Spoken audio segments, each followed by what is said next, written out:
Bismillahirrahmanirrahim. Assalamualaikum warahmatullahi wabarakatuh. Saya dengan Yudit Varianti Rukmana, mahasiswa Magister Administrasi Rumah Sakit Universitas Muhammadiyah Yogyakarta.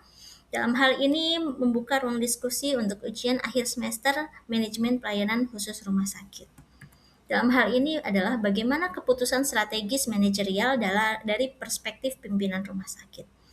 Beberapa hal isu aktual yang kita dengar dan sering terjadi, bahkan akhir-akhir ini baru saja terjadi, yaitu adanya intimidasi terhadap tenaga kesehatan di rumah sakit yang mana berakibat fatal hingga meninggal dunia.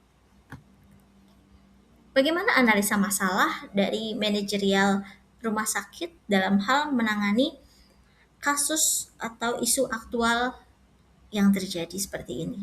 Yang pertama adalah bagaimana budaya intervensi. Ya, seperti yang kita ketahui, budaya intervensi masih cukup tinggi terjadi di Indonesia, khususnya bagi para tenaga kesehatan. Hal itulah yang menjadi salah satu masalah. Kemudian yang kedua adalah perlindungan psikososial sumber daya manusia kesehatan yang masih cukup rendah. Dan yang ketiga yaitu peran organisasi profesi dan rumah sakit yang masih kurang dalam hal perlindungan terhadap tenaga kesehatan. Nah, bagaimana isu aktual ini berdampak terhadap mutu layanan rumah sakit? Yang pertama adalah adanya burnout atau resign massal, yang mana dari burnout ini mengakibatkan kinerja dari tenaga kesehatan adalah menurun. Yang seperti kita tahu, pelayanan kesehatan dengan tingkat tekanan yang cukup tinggi terjadi di Indonesia, yang mana harusnya mutu layanan itu tidak hanya menjadi sebuah hitam di atas putih, namun menjadi hal yang harus dijalankan.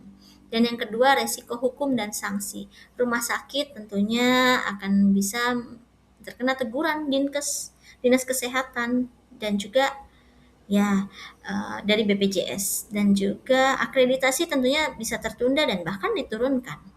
Dan yang ketiga, kepercayaan masyarakat hilang terhadap rumah sakit. Masyarakat menjadi cukup takut untuk berobat ke rumah sakit tersebut, dan tenaga kesehatannya pun khususnya dokter menjadi tidak optimal dalam hal melakukan pelayanan karena adanya tekanan atau intimidasi dari luar. Dan yang terakhir, rumah sakit diisolasi dalam artian sumber daya manusia rumah sakitnya tentunya akan dilakukan audit, kemudian adanya peninjauan kembali terhadap kerjasama dengan pihak ketiga, ya. Dan bagaimana sih keputusan strategis manajerial yang bisa kita ambil dalam hal menangani isu seperti ini? Hal ini adalah menjadi gambaran dan menjadi masukan bagaimana kebijakan perlindungan terhadap sumber daya manusia, terutama sumber daya manusia kesehatan. Adanya tim hukum rumah sakit yang mampu melindungi tenaga medis di unit kerjanya, dan juga MOU kerjasama dengan para penegak hukum. Dan yang kedua, manajemen resiko. Bagaimana rumah sakit mampu memanage resiko serta keamanan yang bisa terjadi di rumah sakit. Dan yang ketiga, penguatan jaringan profesi dan advokasi, terutama dalam hal profesi kesehatan. Dan juga rumah sakit harus mampu bisa memberikan komunikasi publik yang baik, yang hanya satu pintu dikeluarkan oleh rumah sakit. Baik itu oleh tim humas ataupun hanya oleh direkturnya, ya. Dan yang terakhir adalah bagaimana refleksi personal saya terhadap kasus isu aktual yang terjadi dalam hal perspektif pimpinan rumah sakit.